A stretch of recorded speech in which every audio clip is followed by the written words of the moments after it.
I'm Adam Jones. I'm a junior in English. David Skidmore, I'm a senior in biology. My name is Amanda Miller. I'm a junior and I'm studying communication sciences and disorders. My name is Alex Butler and I'm studying anthropology and health. I'm Kelsey Strong. I'm a sophomore and I'm going into nursing. I'm Annie Adams. I'm a biology major going into pharmacy. I'm Stephen Clark. I'm a finance major. Questions for this think tank? We love questions because we'll stand here awkwardly unless you ask them. So could you talk a little bit about what, if anything, you've learned about new treatments for Alzheimer's, or what we know now that we didn't know maybe just even a few years ago about the disease and advances we're making in treating? Our professor, one of our professors, Dr. Norman Foster, is the head of the Alzheimer's disease imaging unit at the University Hospital, and he's doing really cutting-edge work with, it's called amyloid PET imaging, which is using PET scans to view the buildup of amyloid plaques in the brain and give perhaps an earlier diagnosis for Alzheimer's and related conditions.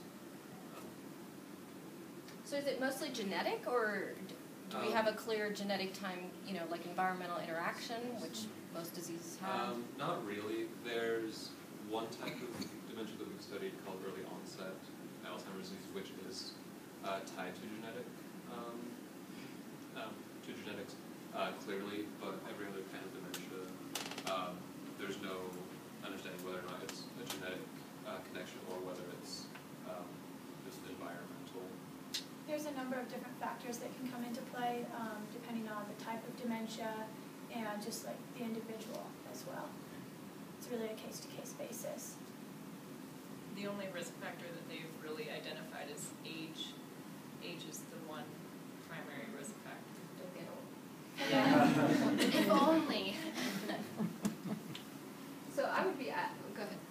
Will your book that you're going to publish with the stories in it will also serve as a education or provide support resources for families going through this? That will be, go ahead. That will be part of the book, is we're going to have a resources page which lists different places that families can go if they have questions or concerns. And we will also have facts published in the book throughout that go along with or like highlight points in the different stories. So you mentioned in the beginning that one of the biggest deals with Alzheimer's is people aren't really familiar with it. As you went through and collected these stories, what common themes did you see? Like for people that aren't familiar with Alzheimer's, what do you want the take-home message to be? It was really interesting learning and hearing these stories. And we actually asked a specific question to each person we interviewed.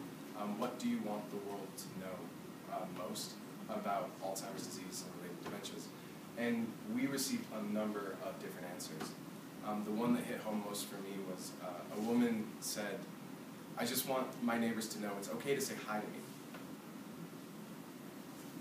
So yeah, something that came up a lot was respect from the community and from professional caregivers and whatnot, and just understanding that there is life after diagnosis, and that that's not a be-all, end-all, and that you can still have a quality of life with diagnosis, and that if you know someone who has it, you shouldn't be afraid to offer help or to say hi and reach out.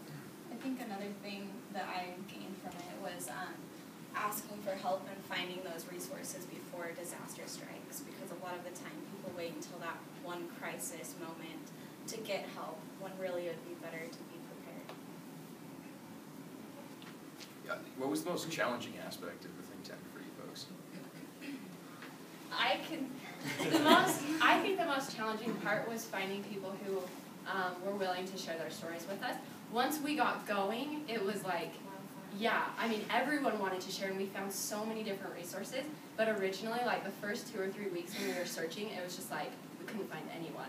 So I think that would be one of the most challenging aspects of this. Did you have a question? Yeah, in the story that you guys told there during the song, the person was relatively young, like 35 or something.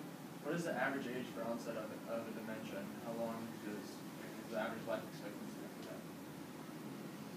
It depends on the type. Yeah, so For with Alzheimer's, it's around 65. Usually older. an FTD, it's usually earlier onset. Yeah, this particular person had early onset frontotemporal dementia. Frontotemporal dementia typically comes early anyways, but then because he had early onset, and he also has it's a type of dystrophy which actually causes his dementia, so his was actually caused by a different dystrophy in the first place. And as for the duration of the disease and expected life expectancy, it really varies from person to person. There are people who might live with Alzheimer's or related dementia for 20 years. There are other people who go through the stages extremely fast, maybe 2 to 3 years. A lot of that has to do with the medications. While they can't cure anything right now, they can slow it down from actually progressing. So, so you guys have a way of distributing the book that you've put together. Will you have a way of distributing like the multimedia aspect of it? And is there a chance for you guys to interact with the people that you interviewed and get past the book level and into the storytelling aspect? Yes. So as far as the songs go, they are up on YouTube. One of them is, and then we also have some musical presentations coming up. And this original song, not the one that Lindsay and I just presented, but a different one, was actually inspired by Catherine Romney back here. That's me! Here I am! I'm out! So, and one of our professors actually also wrote a song, which I mentioned, and he had dinner with the Romneys and performed it for them. So we have various ways of staying connected as much as possible. We also have a Facebook group that has been active for the past couple months already. So, and that's going to turn into a book or a page for our book once it's not a page for our class anymore. Two things. One is, I know that you have several professors, and I wish you would introduce all of them. And the other question is, if you look around this room, or you take yourselves in a mere 70 years, right? Half of you, on average, will have Alzheimer's, as will half of us by the time we're 85. Those are the current projections. So, from your work, is there anything that you would do differently about your lives if you knew that that was coming? Would it change your way of thinking about it as you personally approached it? Yeah. Well, first, our professors, we have Philip Epstein in the back with the iPad, who is our musician in residence, and Dr. Vicki Newman, thank you, who is a literature professor at the Honors College, and Dr. Norman Foster, who Nick mentioned, who's not here today, but he's with the medical school, particularly with the gerontology program, and neurology, yeah. And I know you asked if we would do anything differently. All of us, And if we live to be 85, I have guess- 50-50 risk at current rates of Yeah, Alzheimer's. I guess for me, I Does don't your know. thinking, does your experience transform the way you would think personally about this? I don't know. I don't know if I would do anything differently.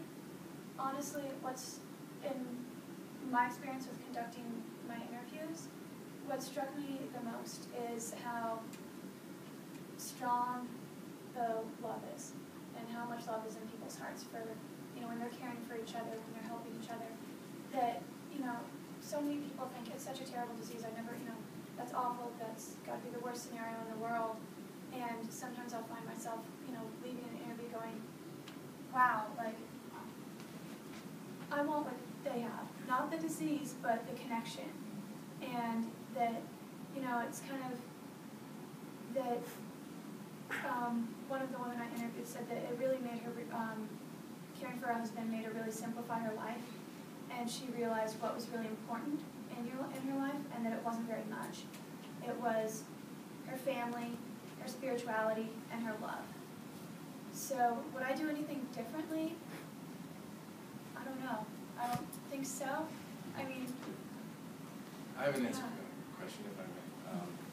So one of the things that I learned that I think is applicable to a lot of situations is to be able to accept the parameters and recognize what you can't change, recognize what you can change, and focusing on that and living your life still to the fullest you are able to. I think the most profound thing that I experienced through all the people that I interviewed is they had this overwhelming consensus that you live your life exactly how you want to live it, because you never know if you're going to have dementia or if your life is going to be changed so drastically. That you live now and you live then, but you do everything that you are wanting to do. So maybe not differently, but I think that it is definitely something that you live now in the moment before something happens to you. A gerontology expert, guest speaker we had, visited, he mentioned that walking speed is the greatest predictor of mortality.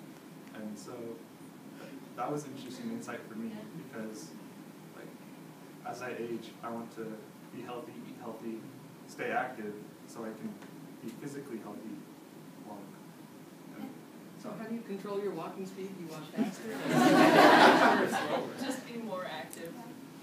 And I think, think of that, with that is, taking care of yourself isn't something you can do tomorrow. It's something you need to be doing like every day. You can't like, oh, I'll wait until finals week is over, then I'll start, then I'll start eating right and like actually doing what I want to do with my life. Because this is your life. Like, you need to do it now. Thank you very much. Good job.